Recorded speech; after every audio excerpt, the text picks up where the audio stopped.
Baik, assalamualaikum warahmatullahi wabarakatuh. Perkenalkan nama saya Siti Nurfitri dengan NIM 7308785. Baik, saya akan jelaskan materi pembelajaran mata kuliah perencanaan dan strategi olahraga, yang mana yang pertama yaitu konsep dasar perencanaan pembelajaran, yang mana perencanaan pembelajaran adalah proses menyusun strategi yang dilakukan oleh guru dalam pembelajaran untuk mencapai tujuan yang telah ditentukan. Yang bagaimana manfaat perencanaan pembelajaran yang pertama yaitu membuat pembelajaran berlangsung secara teratur dan sistematis. Yang kedua, mengantisipasi atau meminimalisasi permasalahan yang akan muncul.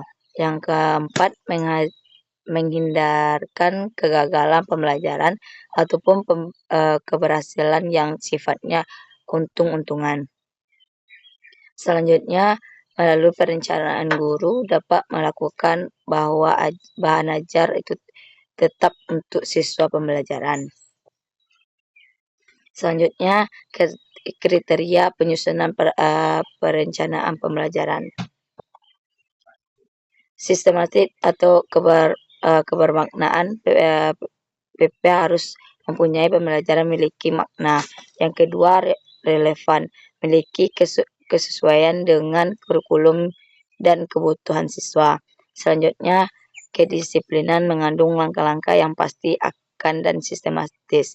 Adaptabilitas pembelajaran harus adaptif, dapat diperlihatkan dalam berbagai keadaan. Selanjutnya yaitu pendidikan sebagai suatu sistem, di mana pendekatan sistem adalah cara berpikir dan bekerja dengan menggunakan konsep-konsep teori sistem, yang dimana istilah sistem berasal dari bakisan Yunani sisteman, yang artinya himpunan dari bagian-bagian atau komponen-komponen yang saling berhubungan secara teratur dan merupakan suatu kesatuan. Selanjutnya, sistem pendidikan. Usaha pendidikan merupakan proses yang kompleks meliputi berbagai komponen yang saling berhubungan.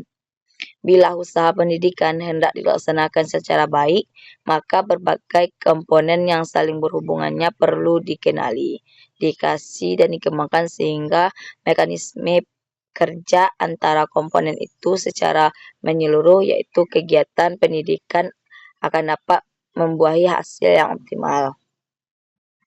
Karakteristik teori sistem. Yang pertama yaitu keseluruhan bersifat primer, bagian-bagian bersifat sekunder. Yang kedua, integrasi adalah kondisi saling hubung antar bagian-bagian. Yang ketiga, bagian-bagian membentuk sebuah keseluruhan. Yang keempat, bagian-bagian memenuhi fenomen mereka dalam kesatuan untuk mencapai tujuan dari keseluruhan. Selanjutnya yaitu karakteristik sistem. Yang pertama, memiliki tujuan.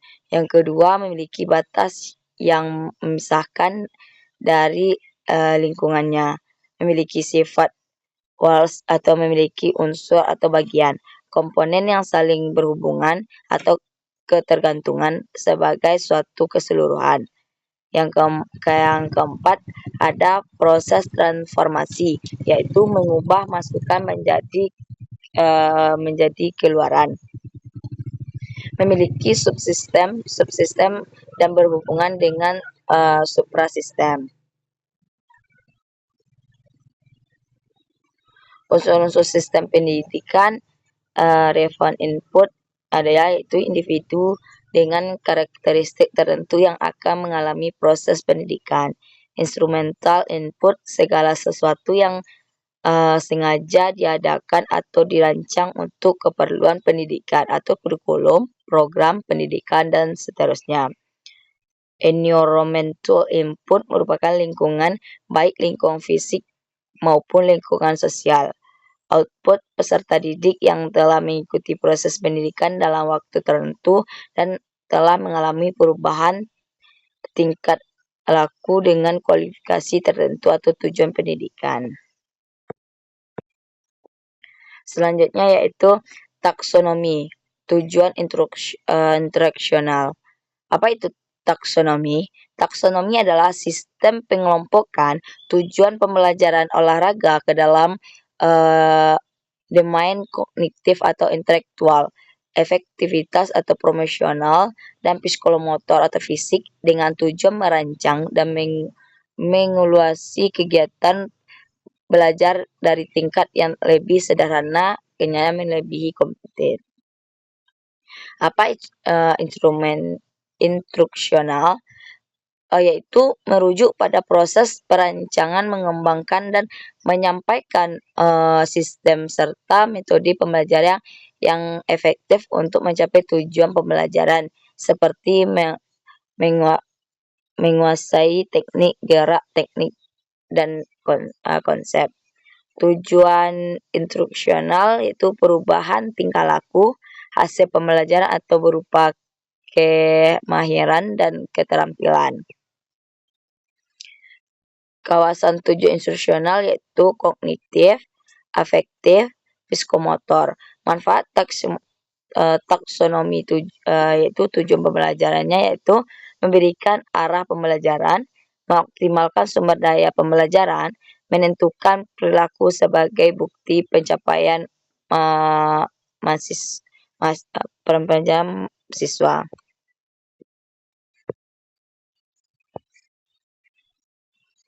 Selanjutnya, pendekatan saintifik dalam pembelajaran. Pendekatan saintifik, pendekatan pembelajaran yang meningkatkan pada proses ilmiah dalam memperoleh pengetahuan. Langkah-langkah pendekatan yaitu mengamati atau observasi, menanya, mencoba, menalar, dan mengomunikasikan.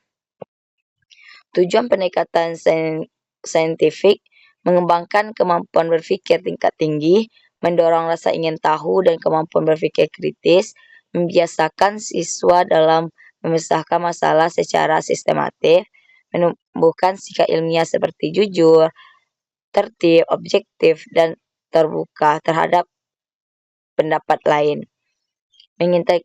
Mengintegrasikan pengetahuan, keterampilan, dan sikap dalam proses pembelajaran. Selanjutnya yaitu konsep dasar kemandirian, yang dimana pengertian kemandirian yaitu kemampuan remaja dalam berpikir, merasakan dan membuat keputusan secara pribadi berdasarkan diri sendiri dibandingkan mengikir apa yang orang lain percayai. Tahap perkembangan kemandirian yaitu di usia 0-2 tahun, tahap pengembangan lingkungan, mengembangkan gerak-gerik fisik dan menentukan proses berbicara.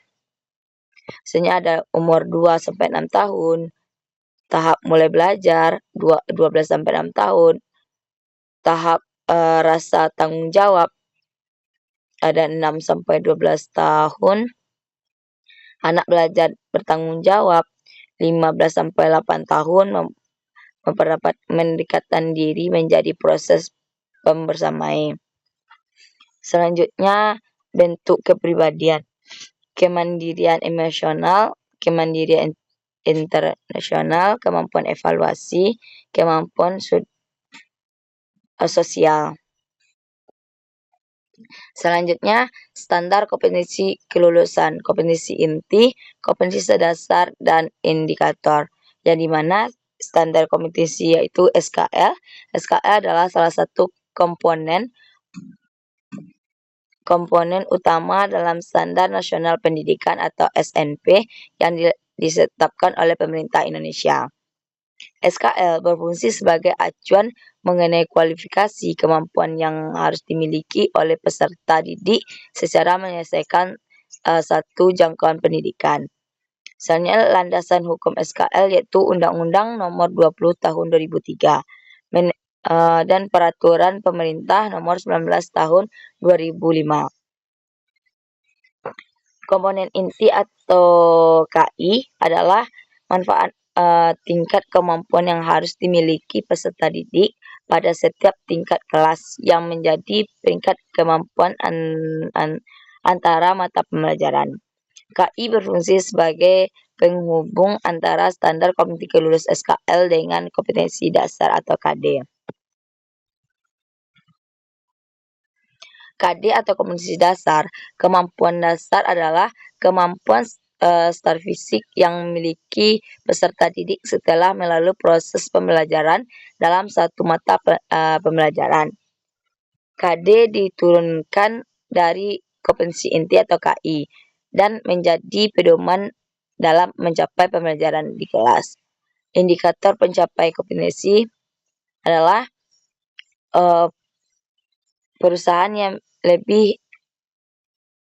persabaran yang lebih rinci dari kompetensi dasar atau KD, yang dimana IPK itu mencapai ada 3, pengetahuan, keterampilan, dan sikap.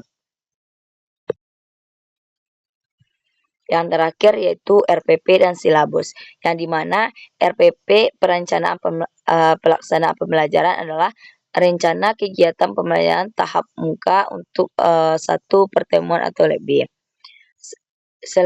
Silabus yaitu rencana pembelajaran pada suatu kelompok mata pelajaran atau tema tertentu yang mencapai standar kompetensi. Kompetensi dasar, materi pokok atau perbandingan, kegiatan pembelajaran indikator pencapaian, kompetensi, pemikiran, alokasi waktu, dan sumber belajar.